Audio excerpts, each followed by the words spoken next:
एक छोटी सी प्यारी सी कहानी है जो सबके जीवन में घटती है। यह कहानी किसी और की नहीं है, सबके जीवन की कहानी है। कहानी यह है कि एक व्यक्ति अपने जीवन काल में सभी कुछ भोग लिया, जो चाहिए था वो मिला। पद मिला, पैसा मिला, प्रतिष्ठा मिला, स्त्री मिली, जो चाहे इस जीवन का उन्होंने भोगा। एक दिन वह मर गया। मरने के बाद यमराज भगवान के दरबार में ले गए, यह तय करने के लिए इसे क्या मिलेगा, स्वर्ग मिलेगा या नरक मिलेगा। परमात्मा के दरबार में उसे पेश किया गया। परमात्मा ने कहा कि क्या तुमने अत्याचार किया है, व्यभिचार किया है, हत्या की है, लोगों को परेशान किया है?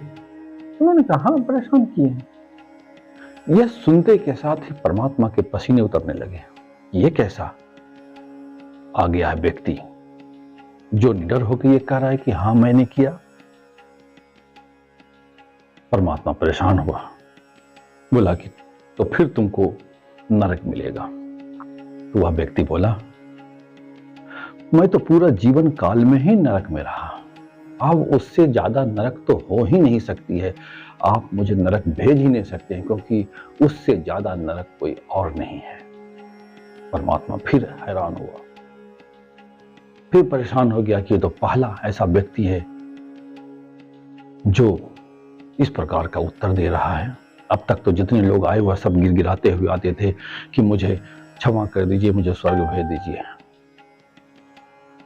परमात्मा ने कहा तो तुम्हें स्वर्ग भेज देता हूं। वो व्यक्ति ने कहा आप मुझे नहीं भेज पाएंगे, क्योंकि मैं जहां जाऊंगा उसे भी नरक बना दूंगा। परमात्मा फिर हैरान हो गया, फिर पसीने पसीने होने लगा। प्रभु ये क्या जवाब है कि जहां जाएगा वहां स्वर्ग से नरक बना देगा? बोला क्यों ऐसा?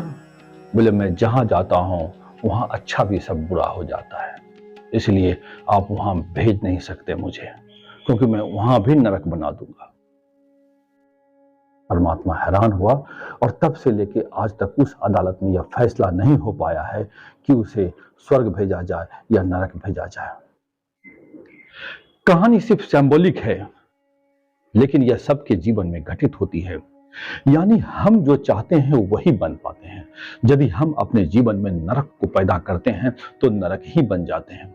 स्वर्ग भी हमें दे दिया जाए और यह कहा जाए कि यहाँ पे मस्त से रहो, आनंद से रहो, उत्साह से रहो, खुशी से रहो, प्रेम छलकाओ, फिर भी हम वहां पे दुख ही चुनेंगे, क्योंकि यह हमारा स्वभाव हो चुका है।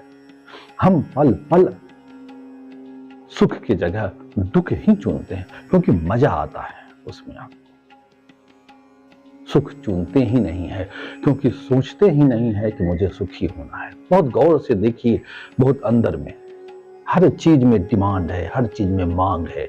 प्रभु से प्रार्थना भी कर रहे हैं, वहां भी कुछ मांगने चांगने का खेल चल रहा है, ये लो तो वो दो।